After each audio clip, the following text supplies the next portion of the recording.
നമസ്കാരം. മലയാളി വാർത്തയിലേക്ക് സ്വാഗതം. നമ്മുടെ സമൂഹത്തിൽ ചിലരുണ്ട്, ചില താല്പര്യങ്ങളുള്ളവർ, ചില സ്നേഹങ്ങളുള്ളവർ.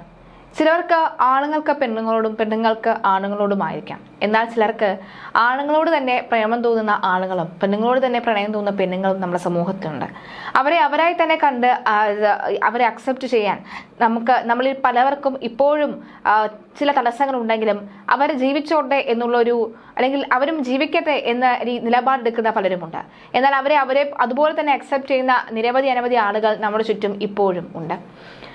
ഇപ്പോഴിതാ ഒരു പറ്റം ജനക്കൂട്ടങ്ങൾക്കിടയിൽ അല്ലെങ്കിൽ നാട്ടുകാർക്കിടയിൽ ചാട്ടവാറിന്റെ അടികൊണ്ട് മരിച്ചു നിൽക്കുന്ന രണ്ട് യുവാക്കൾ. അവർ രണ്ടുപേരുടെയും അവസ്ഥയാണ് ഇപ്പോൾ സമൂഹ മാധ്യമങ്ങളിൽ വൈറലാകുന്നത്. വേദന കൊണ്ട് പുളയുകയായിരുന്നു ഇരുവരും. അതിനു പുറമെ നാട്ടുകാരുടെ മധ്യത്തിൽ വെച്ച് ചാട്ടവാറടി ഏൽക്കുന്നതിന്റെ നാണക്കേടും ദുഃഖവും. സ്വവർഗ അനുരാഗികളായി പോയതാണ് ഈ പുരുഷന്മാരുടെ കുറ്റം. ഇത് ഇന്തോനേഷ്യയിലെ ശരിയ നിയമം പിന്തുടരുന്ന ഏക പ്രദേശമാണ് ആച്ചെ. ഇരുവർക്കും കോടതി വിധി പ്രകാരം 76 തവണയാണ് ചാട്ടവാർ അടി നൽകിയത്. ആച്ചെ പ്രവശ്യ ഒഴിച്ചുള്ളിടത്തെല്ലാം ഇന്തോനേഷ്യയിൽ സ്വവർഗാനുരാഗം നിയമവിരുദ്ധമല്ല.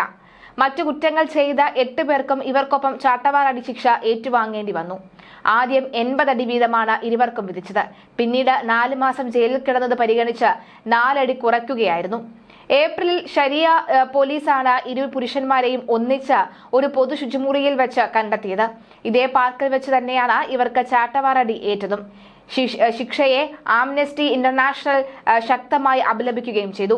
പരസ്പരം സമ്മതത്തോടുകൂടിയുള്ള ലൈംഗിക ബന്ധത്തിന്റെ പേരിൽ ഭരണകൂടത്തിന്റെ ഒത്താശയോടെയുള്ള വിവേചനവും ക്രൂരതയുമാണ് അരങ്ങേറിയത് എന്ന് ആംനസ്റ്റി ഇന്റർനാഷണൽ പ്രാദേശിക ഗവേഷണ ഡയറക്ടർ മാൻസ് ഡേ ഫെറൻ പ്രസ്താവനയിൽ പറയുന്നു.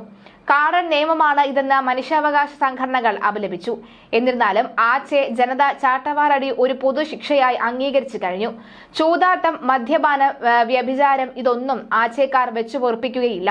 ഫെബ്രുവരിയിൽ സ്വവർഗ അനുരാഗികളായ 2 പുരുഷന്മാരെ 150 തവണയിലേറെയാണ് ചാട്ട കൊണ്ട് അടിച്ചത്. സ്വവർഗ അനുരാഗം ഇവിടെ നിയമവിരുദ്ധമാണ് എന്ന് പറയേണ്ടതില്ലല്ലോ. 2001 പ്രത്യേക സ്വയംഭരണ അവകാശം നൽകിയതിനെ തുടർന്നാണ് ആച്ചയിൽ ശരീഅത്ത് നിയമം കർശനമായി നടപ്പാക്കാൻ തുടങ്ങിയത്. ശരീഅത്ത് നിയമം നിലനിൽക്കുന്നിടത്തും തന്നെ ഇത്തരത്തിലുള്ള സ്വവർഗാനുരാഗികളെ കണ്ടാൽ ഈ വലിയ കൊലക്കുറ്റം ചെയ്തവർ പുള്ളികളെ പോലെയാണ് അവരെ സ്വീകരിക്കുക. 100, 150, 80, 76 ചാട്ടവാർ അടിച്ചു കഴിയുമ്പോൾ തന്നെ അവരുടെ ഇത്തരം സ്വഭാവങ്ങൾ, ഇത്തരം വൈകൃതങ്ങൾ മാറുമെന്നാണ് അവിടെയുള്ള ശരീഅത്ത് നിയമം പിന്തുടരുന്ന ചിലർ പറയുന്നത്. അങ്ങനെ ഇത്ര 76 ചാട്ടവാർ അടിയേറ്റ് കണ്ട് ചിരിച്ച് പൊട്ടിച്ചിരിക്കുന്നതും കൈയടിക്കുന്നതുമായിട്ടുള്ള ജനക്കൂട്ടത്തിനിടയിൽ നിൽക്കുന്ന ആ 2 പുരുഷന്മാരുടെ കഥയാണ് ഇപ്പോൾ സമൂഹ മാധ്യമങ്ങളിൽ ചർച്ചയാകുന്നത്. ഇന്ത്യയിൽ ജനിച്ചതിൽ എത്രയോ ഭാഗ്യവാന്മാരെന്ന് കരുതുന്നു എന്ന് പറയുന്നവരുണ്ട്. എന്നാൽ ഇതേ വാർത്തയ്ക്ക് താരെ നമ്മുടെ നാട്ടിലുമുണ്ട് ഇതുപോലെ കുറെ എണ്ണം. അവർക്കും കിട്ടേണ്ടതാണ് എന്ന് വാദിക്കുന്ന കുറെ ആളുകളുമുണ്ട്. എന്നാൽ നമ്മുടെ നാട് ശരീഅത്ത് നിയമം അല്ല പിന്തുടരുന്നത്. നമ്മുടെ നാട്ടിലൊരു സംസ്കാരമുണ്ട്, നമ്മുടെ നാട്ടിലൊരു ഭരണഘടനയുണ്ട്. ആ ഭരണഘടനയിൽ നിയമ സാധുതകളെ അടിസ്ഥാനപ്പെടുത്തി തന്നെയാണ് ഇവിടെ എല്ലാവരും ജീവിച്ചു പോകുന്നത്.